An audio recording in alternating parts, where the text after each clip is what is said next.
എടാ കറുത്തമ്മ വരുന്നുണ്ട്.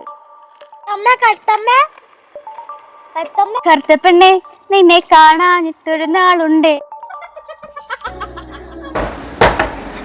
എന്താ മോളെ, എന്താ പ്രശ്നം? മോളെന്തിനാ കരയുന്നത്? എല്ലാരും എന്റെ കറുപ്പിന്റെ പേരിൽ കളിയാക്കുകയാണ് അമ്മ.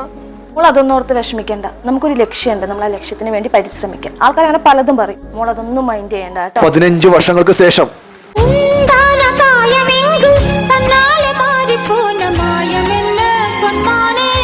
ടീനോ, ഇന്ന് നമുക്ക് എന്തൊക്കെ പ്ലാൻ ഉണ്ട്? 10 മണിക്ക് പഞ്ചായത്തിൽ പോകാണ്ട്, 12 മണിക്ക് നമ്മുടെ മുഖ്യമന്ത്രി വരുന്നുണ്ട്. അപ്പൊ ഒന്ന് മീറ്റിംഗ് ഉണ്ട്. നാളെ ലോട്ടറി.